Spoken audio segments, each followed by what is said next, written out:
Hi guys, James at RampantLionReviews again for you today with another beer review. For this one we are going to head down to Belgium and we're going to have a look at a collaboration beer today between two breweries who are very well respected, both of whom come from the Vlaams-Brabant region in the the Flemish part or Dutch speaking part of Belgium. So one of these breweries has never featured on the channel before, so that'll be interesting, and the other one has been on the channel a couple of times and I've been very impressed with what those guys have had to offer. So for this one then, for the home brewery, we are going to go to a little place called Diest.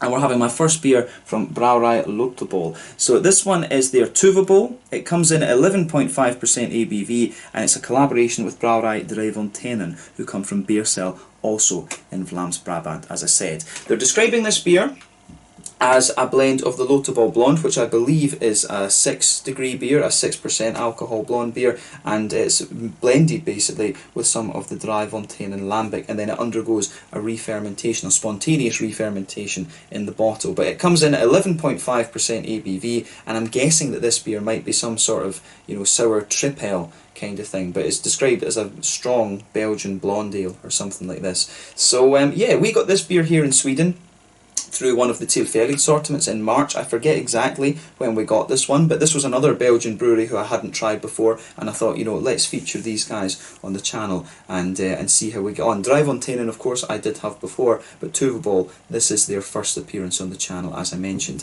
Since this is a Lambic beer as well, a big shout out to Chris Contreras, one of my subscribers, who got me, he was the one that really got me back into the sour beers after, quite a while. He sent me a couple of different Lambic beers up from Belgium, and it was awesome to get back into these and sort of appreciate them properly. So a huge thank you to him for getting me back into the sour beers actually. So this is the reason why you do see sour beers being reviewed a lot more regularly on the channel now than you would have before. So yeah, I need to make contact with Chris again and see how he's going. It's been a little while since I've chatted away to him, but yeah, I always enjoy reviewing the sour beers now, and a lot of that is thanks to him. So yeah, big shout out to Chris and all of these sour beer videos that I do, and I hope he watches this one and enjoys it as well. But yeah, let's see how we get on with this one then. So as always with my reviews, I'll tell you a little bit about the breweries involved here before we taste the beer. If you want to get straight to the tasting, just fast forward. All the usual links are in the description below. That's the brewery website, the link to my other reviews that I've done from Brouwerij Fonteinen before, and a link to my future reviews that I'll do from Brouwerij Loterbol. This is the very first time they're appearing on the channel, as I mentioned. There's all the usual social media down there as well. If you want to see more reviews, do please consider subscribing to the channel. The whole channel, of course, has a geography-based tagging system, so you can go into the homepage and search for beer based on country, city, state, county, prefecture, whatever it is you're interested in. Do check out the playlists of beers from different countries. There is one there for all the Belgian beers that I've reviewed for you. That's being added to whenever I get the opportunity, and as always, please do get in touch and let me know some of the other beers and breweries that you guys would like to see me review. It's always great to hear from you guys that are watching the videos, and the support that you show the channel is hugely appreciated. So anyway, to tell you a little bit about Brouwerij Loterbol then. So on to my brewery notes. So Brouwerij Loterbol, as I mentioned to you earlier, are based in Diest in Vlaams-Brabant in Belgium. It's to the east of Brussels and Leuven, and then kind of to the southeast of Antwerp. I'm sure I read on their website it was about 60 kilometres to the east of Brussels. But the company was founded back in 1995 by Mark Beerens, and the brewery can be found in an old building that dates back from 1706 that previously housed the Brouwerij de Brouwketel and the Brouwerij Diesters as well, the latter of whom ceased operations in 1969. So Mark Beerens apparently had run an alcohol shop on this site since 1985, and then he bought the brewery buildings in 1992 and worked very hard to restore them himself, and apparently he also had to fight off a demolition order from the local government that had been issued, and he managed to save them actually, which is kind of impressive for a very small business owner, and for the fact that part of this brewery building is very old. But by 1995 the buildings were complete, and they began to brew the beers in the 17th century part of the building on a 470 litre brew kit, which was used to create the Loterbol 6, or they call it the Loterbol 6 degree, which this one is a 6% Belgian blonde style beer.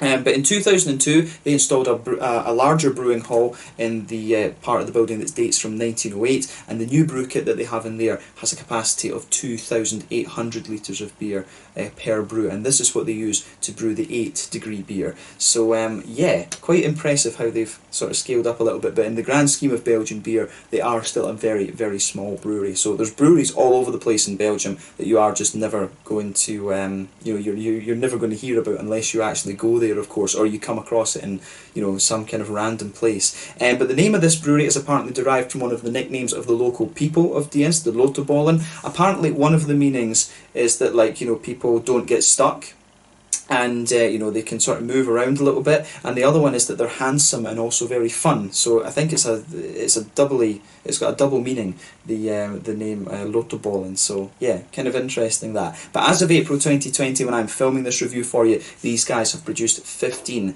different kinds of beer according to Untappd. So as I said, a very, very small brewery, and this is one of the things I think you tend to find with the Belgian breweries as well. They spend a hell of a lot of time on recipe development, but then again, they've got a base recipe and they release different vintages every year. That tends to be how a lot of them operate, and I guess in the case of Brouwerij Loterbol as well, this is exactly what they do. So yeah, that's all you really need to know about Brouwerij Loterbol for the moment. That was all I was really able to find online about these guys, going between the Wikipedia pages and one of the local papers from Vlaams-Brabant. I had to use Google Translate on the Dutch and things like that. Yeah, I never thought I could have asked the guys at the Dutch Beer Collective to have a look at it, but I'm not sure how close the Flemish Dutch is to the Netherlands Dutch, but that's another story. But yeah, definitely nice to have these guys on the channel for the first time. That's all, as I say, that was all I was able to find. If you want to learn more, you can check out the brewery website in the description below. You can follow them on Facebook and Instagram to keep up to date with all the latest goings on, and you can check out the Rate Beer, Untappd and Beer Advocate pages to learn more about all the different beers that they've done.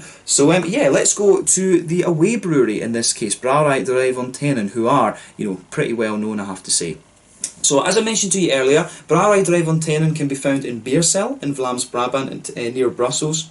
But these guys can trace their history back quite a bit further than Loterbol. These guys can trace it back to 1883, when a Geuze facility was built by Jacobus van der Linden in his inn. So the name Fonteinen apparently comes from the 3 porcelain hand pumps that the inn had on its bar, and this was from where the Lambic, the Faro and the Kriek beers were poured. So Jacobus then passed the company on to his son Jan Baptist, and he served as the mayor of Beersel between 1953 and 1958. But he later stopped the business and eventually looked for a buyer of the company, which came in the form of Gaston de Belder and his wife Raymonde de Donker.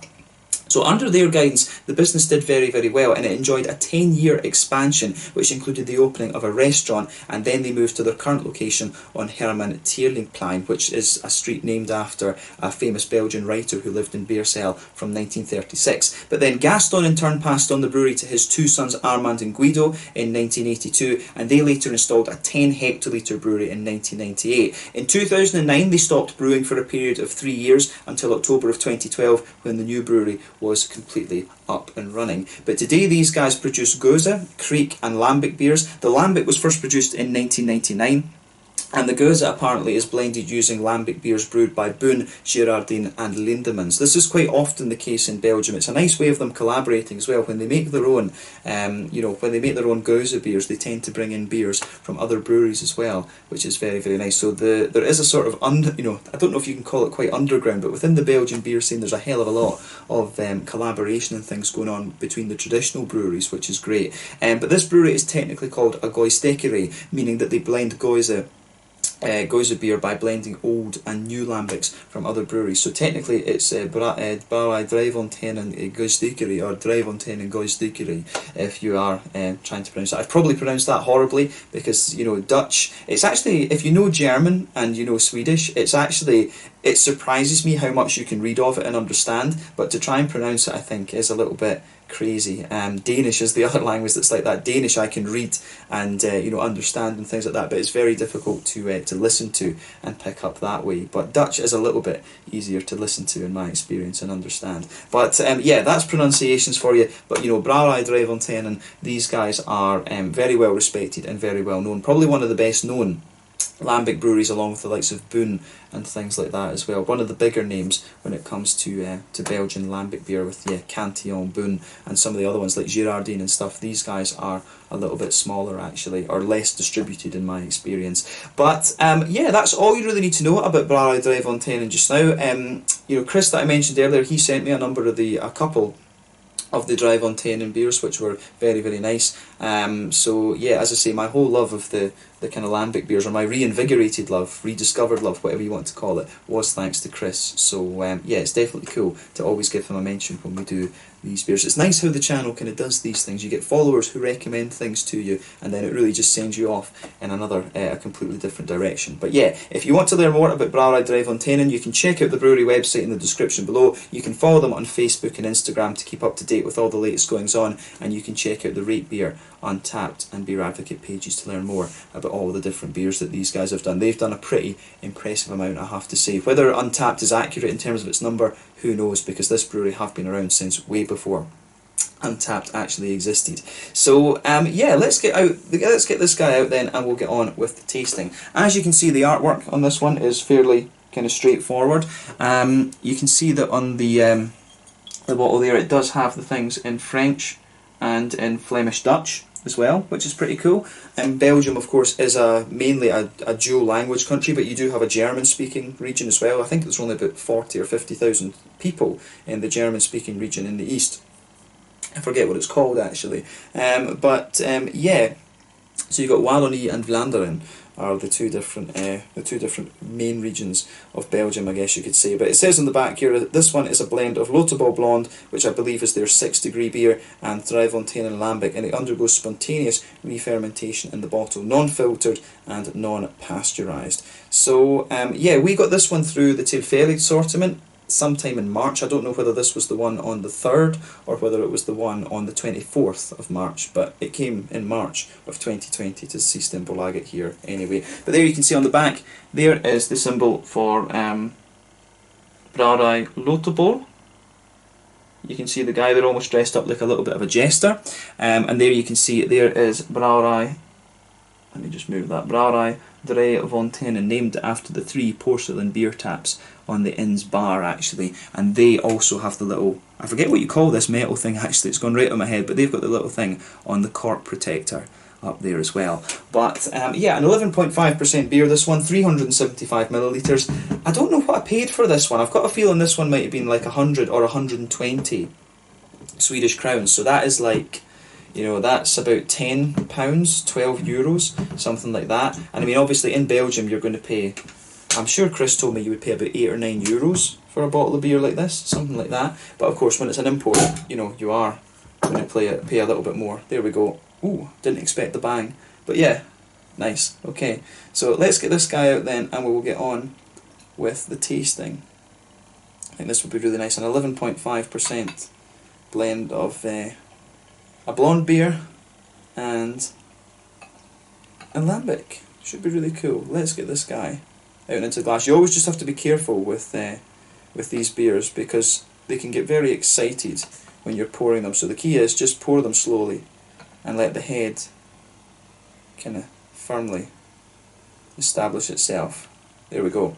So yeah, a little bit of sediment left on the bottom of that. I don't know if you could see actually, but the bottle does have a little bit of the Loterbol glasswork on it as well. I'm not sure how much beer these guys actually bottle, because I did wonder when it had this protector on it from Dry Fonteinen, I did wonder if it had been bottled by Dry Fonteinen rather than Loterbol, so not sure about that. But these guys, as I say, they're a very, very small brewery, but it would be cool to review some of their regular beers at some point soon. You know, there's so many breweries down in Belgium that I want to go and have a little look at and visit, so that's definitely a trip that we need to make at some point in the future. But yeah, look at this. Look at this. This looks lovely. As you can see, this beer's poured a lovely kind of hazy golden amber colour there. You can see there's a lot of carbonation in this one. If you actually put this up to the light, you can see there's a hell of a lot of bubbles going up towards the bottom of the head there, so that head is going to retain for quite a while, I think. But this beer, it's a really bright, almost slightly amber leaning colour, this one. A really very, very bright, nice, rich, kind of almost, I don't know if it's quite blood orange, I don't know if you can quite describe it as blood orange, but it's got a lovely rich kind of orangey colour to it. It's kind of almost the same in appearance as, you know, for example, one of these New England IPAs a little bit. It's not quite as hazy as some of those, but yeah, in terms of its colour, it really isn't too far off what you would get from one of these New England style IPAs. But yeah, there is a hell of a lot of carbonation active in this one. This head is going to retain for quite a while, but you can see the head on this one. It's a good solid 2 fingers. And in terms of its colour, I would describe this one as being very, you know, it's very kind of almost ivory colour, definitely kind of nice and creamy. But if I put my fingers behind the glass, you can see this beer is pretty damn hazy. But in terms of its appearance, I'm not overly surprised about this one. Like I say, I read that this one was supposed to be, you know, a kind of very strong Belgian blonde ale and things like that. So yeah, it should be really good. So let's take a closer look at this aroma then and see how we go. I'm not sure how much we're going to get with the head of this beer, but yeah, I mean, I tell you what guys, probably what we'll do is we'll let the head on this just kind of settle down a little bit. We'll do a wee edit here. I'll let the head settle down and I'll come back to it in a few minutes. Let's do that. Right guys, so yeah, we've let the head kind of settle down a little bit, so now we can take a proper look at the aroma. When I was trying to smell it with a big head, you know, all you could get was just like a little bit of graininess and stuff, so hopefully the beer has opened up a little bit over the last kind of 5-10 minutes that I've had it sitting. But yeah, as you can see with this one, it's got the colour on this is really nice. The first impression that I have, it's got a good bit of breadiness to it. I mean, I don't know if it's quite sort of wheaty or anything like that, but it does have a lovely kind of smooth white bready base to it. There's a few grainy notes in there underneath as well, and you can pick up a few sort of woody undertones. But the thing that really stands out to me with this one, it's got this almost kind of Werther's Original butterscotchy type note to it. You really get that. It's got a lovely kind of, I don't know if you can really call that brown sugar, but it's got this lovely kind of just sweetness to it, which is really very nice. As I say, you've got a bit of a biscuity, grainy quality in there. The more I smell of it, the more grainy it becomes, and you do start to get more of the wood pushing its way up. You've got a lovely kind of yeasty, kind of bready sort of thing out of this one, which is which is quite nice. There's not really any kind of spiciness to it. It doesn't smell like your kind of typical trip ale, if you like, but the sort of sugary notes you get out of this are very nice. That's a very common trick in Belgium, of course, to add the sugar into the brew to take the alcohol percentage up. They do that with both quadruples and tripels. I'm not sure if they do it with blondes and doubles right enough. I guess probably with doubles, but I don't know about blondes and things. But the aroma of this beer is very nice. It really does smell a little bit like Werther's Original, or you know, like original toffee or something like that. It's got a lovely brown sugary note to it, this beer. Yeah, I really like that about it. I didn't expect the beer to be quite as sweet as this in the aroma, but I mean, it's very straight up, as I say, a kind of sort of white bready, sort of doughy Belgian yeasty type base. A little bit of a kind of there is a wee touch of graininess to it, some nice woody notes in there, maybe a little teeny bit of a vanilla almost, which is interesting. If that's kind of mixing in with the woody notes, but the sort of malty and yeasty characteristics of this beer are very nice actually. So hoppy side of things. There's a wee bit of, you do get a little bit of earthiness out of this one. There is a little bit of a kind of herbally type note, a wee bit of floral note, and a little bit of grassiness. I mean, when this beer, it's obviously been aged in the barrels for quite a while, most of the hoppy qualities are going to drop away. With Belgian beers as well, especially with lambic ones, you know, they put old hops in them to so that it doesn't kind of overpower the sour side of the things. But yeah, when this is a sort of blend of an almost trip ale type beer and a lambic beer, then you probably will get a little bit of hop left over from the trip ale. That's not the most heavily hopped of beers, of course, but you will get a little bit of that kind of grassy and floral note from the trip ale side of things actually.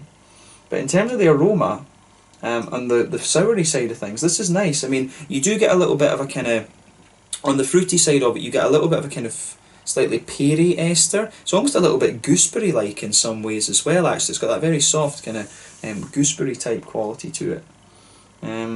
But yeah, I definitely want to say pears in this one.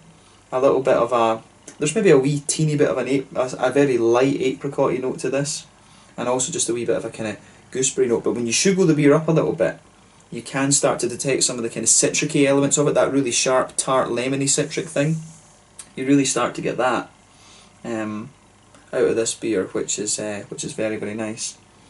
But yeah, this beer is beautifully balanced actually. As I say, you get a very nice kind of, you get a lovely kind of doughy, yeasty sort of thing, the kind of Werther's Original type brown sugary notes, a little bit of hoppy character, really leans towards the grassy side of things in that, and you also get these lighter kind of fruits like the pears, the almost a bit like sultanas actually. That's another good way to describe the aroma here, would be some lighter sultanas, you know, like dried green grapes, kind of like that. But you've also got a wee bit of a kind of sharp lemony citric in there as well, but that is very, very mild, I hasten to add. So yeah, the aroma of this beer is really quite nice. Not quite what I was expecting. I did think that the sour elements would be a little bit more kind of prominent in it, but we'll have a taste of this now and just see how we get on. This one is the Tuverbol, coming in at 11.5% ABV, a blend of the 6, the blonde beer from Brouwerij Loterbol in Diest, and then blended with a lambic beer from Fonteinen in Beersel, coming in at 11.5%. I think this will be pretty damn nice actually. Let's get stuck in. Slange, Skål, Santé, Prost.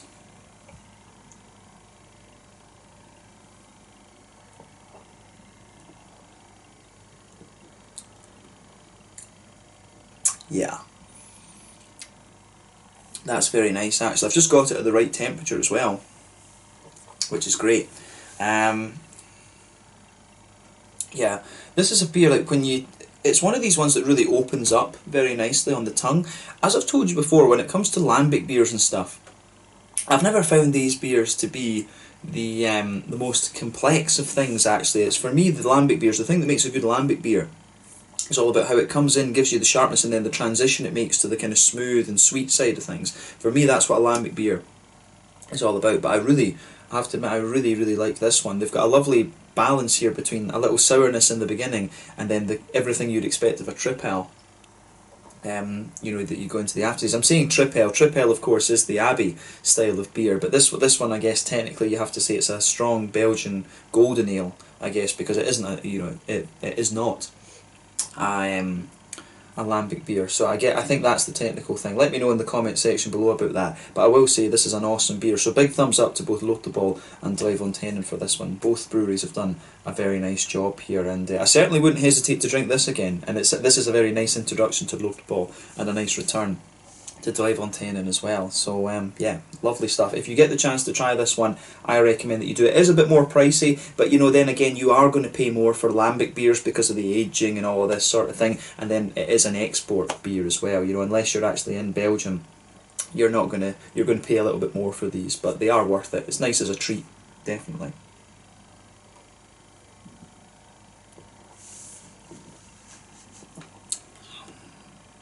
Yeah, I like how this goes together, definitely. So yeah, let's try and break this down then. So straight away, you can feel with this beer there is a bit of graininess. That blankets the middle of the palate. You do get some of the woodiness. If you go to the front corners of the palate and then move in, you will start to get some of the woody notes out of this, but as you go further and further into the aftertaste, the beer really gets progressively more kind of grainy as things go on actually. So that's a nice thing to point out about this beer, but then it really starts to sweeten up the further that you go into it as well. So yeah, on top of that kind of grainy base and the sort of woody notes, you can feel the sort of thicker, doughy, yeasty characters coming out of this one. You know, it's got that lovely kind of white bready note to it. There is a wee bit of an almost clovey spice mixed in with the white bready qualities there, but the bready notes, the doughy, yeasty kind of thing, that spreads all the way over the middle of the tongue, and as you go towards the back of the palate, it definitely gets a little bit more, there is almost a wee bit more of a kind of slightly spicy note to it, maybe a little touch peppery or something like that. So yeah, it's got a lovely, the way that everything goes together on the malty, yeasty side of this beer is very, very nice.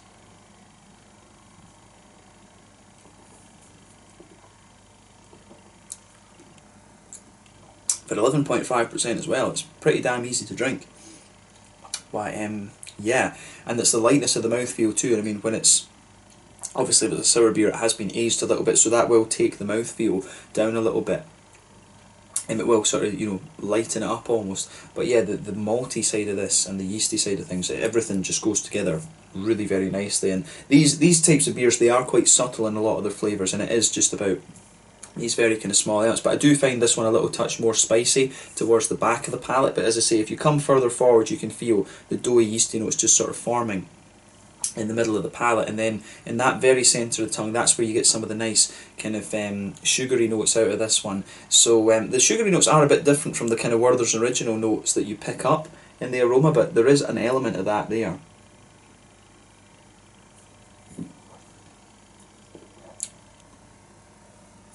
So yeah, in the middle of your palate you will get a little bit of that, you will get a wee bit, the further you go into the aftertaste, you will start to get a kind of, you know, rock, I don't know, is it rock candy, can you say? You do get a little bit of that kind of brown sugary note sitting there, and underneath you will get a little bit of the kind of Werther's originally butterscotchy type thing. But then as you go further into the aftertaste, you can feel it. The brown sugary quality just gets a little bit more astringent in the very centre of your palate, then it sort of oils up and pushes towards the edge of the tongue there too. So that's quite an interesting kind of quirk about this beer. I like how that goes together, the aroma.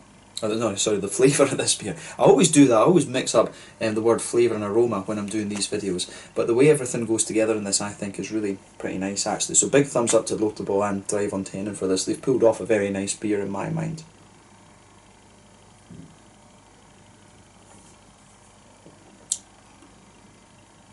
But yeah, I like that. I do find that the more and more that I drink of this, I start to get more and more of the kind of sour element out of it, and by no means is this beer the sourest of things that you're going to come across. It really isn't actually, but you do get more and more of that kind of sour quality to this the further you go into the flavour of this. So let's try and break that down a little bit now. We'll look at the hoppy side of things. So yeah, back corners of the palate, there's definitely a little bit of earthiness there, but it evolves to be a little bit more herbal the further forward you come. You've got a nice bit of kind of floral aromaticity to the beer on the front corners of the palate, maybe a little touch spicy, and then round the front curve of the palate it's a little bit lighter and more grassy in my mind. And so behind the front curve of the palate you get that little oily bubble where the juicy fruity esters come out of the beer, and that's also where the kind of citricy sour side of this beer comes out as well. So yeah, I like how that goes together.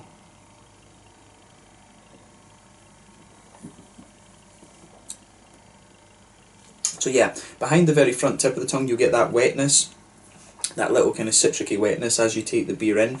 It's not really lemony, it almost comes in as more of a kind of peary type citricy note. It's not the sharpest of sour notes that you're going to come across, but then you can feel it just rolling back and becoming more juicy the further you go into the aftertaste. But yeah, there is a little bit of there's a slightly kind of apricot-y flavour to this one that develops. There's a bit of that kind of green grapey sort of thing, a sultana type flavour as well, but as I say, it comes in, it's a little bit peary in terms of its, yeah, definitely quite peary for me in the beginning when you take it in. Then it becomes a little bit more, as I say, more sultana-like, and there's a little bit of a kind of apricot-y note there. The apricot, I think, comes out further towards the back of that kind of fruity part of the palate. Then the sultana notes are just sitting in front of that, but on the very edge of the tongue it's definitely more kind of peary and a little touch appley almost as well. So I really like how that comes together. I mean, this beer, in a lot of ways, it is very much like a trip ale, and I would say quite a kind of bready, yeasty trip ale at that.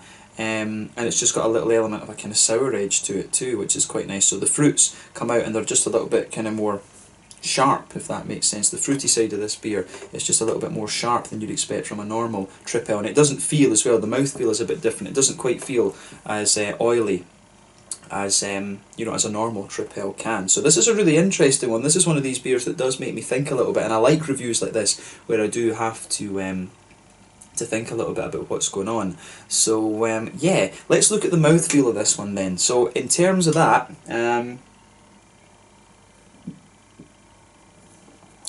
I'd say that this beer is quite mid-bodied. Probably top end of mid-bodied, maybe bottom end of full-bodied. The carbonation is very smooth. It's got an element of oiliness to it, which you would expect from a trip ale, but you can feel that it's almost been kind of stripped down a little bit, which always comes from the barrel aging process.